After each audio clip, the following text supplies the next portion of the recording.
আসসালামু আলাইকুম। Good morning ladies and gentleman. Breaking news সেটা হলো যে আপনারা জানেন যে ইরান, ইসরায়েল এবং আমেরিকা তিনটে দেশের যে যুদ্ধটা, সেই যুদ্ধ অলরেডি শুরু হয়েছে। আমরা কথা বলেছি অলরেডি ইতিমধ্যেই। তবে সবচেয়ে বড় ব্রেকিং নিউজ হলো যে সেটা হলো যে বলা হচ্ছে ইসরায়েলি অফিসিয়ালস তাদের বরাত দিয়ে বা তাদের পক্ষ থেকে যে ইরানের সর্বোচ্চ ধর্মীয় নেতা বা সুপ্রিম লিডার আয়াতুল্লাহ খামেনি ইসরায়েলি এয়ার স্ট্রাইকে নিহত হয়েছেন। অলরেডি তার ডেড বডি পাওয়া গেছে। নাও এই খবরটা এখন সব জায়গাতে আছে, তবে রয়টার্স থেকে শুরু করে বিবিসি থেকে শুরু করে সিএনএন থেকে এবিসি টু আল জাজিরা, প্রত্যেকটা আন্তর্জাতিক মানে ক্রেডিবল নিউজ পেপার বা নিউজ বা কর্পোরেশনে বা ইলেকট্রনিক্স মিডিয়াতে এই খবরটা মানে প্রচার করা হচ্ছে। তবে এখন বলে রাখি যে মানে এই তথ্যটা সেটা হলো যে সবাই প্রেসিডেন্ট ট্রাম্প এবং ইসরায়েলি অফিসিয়ালদের বরাত দিয়ে বলছেন, তারা কনফার্ম করতে পারেন নাই ঘটনা সত্য কিনা।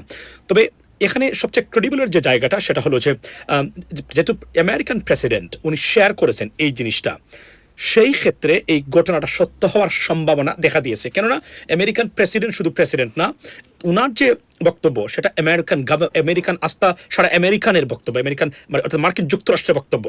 সো এই জায়গাতে আমার যেটা ধারণা সেটা হলো যে একজন মার্কিন প্রেসিডেন্ট যতই উনি বায়াস বা ভিন্ডিকটিভ হন না কেন ইরান বা ইরানের এই মানে সর্বোচ্চ নেতার প্রতি, আমেরিকান প্রেসিডেন্টের পদ থেকে এই তথ্যটা কনফার্ম না হয়ে এভাবে মানে পোস্ট করবেন না, এটা আমার ধারণা। নাও যতক্ষণ পর্যন্ত আমরা 100% না জানবো ততক্ষণ পর্যন্ত আমরা অর্থাৎ ডিফারেন্ট সোর্স কনফার্ম না করবে ততক্ষণ পর্যন্ত আমরা জানি না যে উনি সত্যিকার অর্থে উনি মারা গেছেন কিনা বা উনি জীবিত আছেন কিনা। যদিও ইরানের ফরেন মিনিস্টার অর্থাৎ পররাষ্ট্রমন্ত্রী বলেছেন he still alive and all the officials are alive and they are engaged in their normal duty and facing Wars.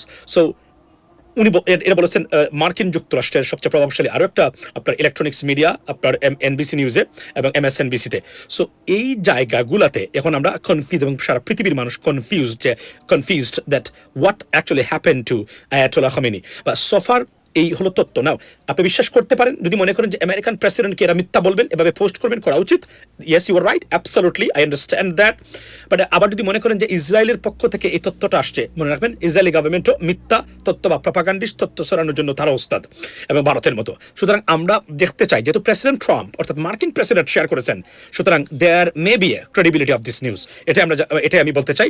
But নিরপেক্ষ বা ইন্ডিপেন্ডেন্টলি এটা ভেরিফাই বা মানে প্রমাণ করার এখন পর্যন্ত প্রমাণ আমরা দেখি নাই। এই হলো উনি মারা গেছেন কিনা এই খবর। লেডিস এন্ড জেন্টলম্যান, আপডেট দিতে থাকবো। Stay with my TikTok channel, ইনশাল্লাহ কথা হবে অন্য সময়। আসসালামু আলাইকুম।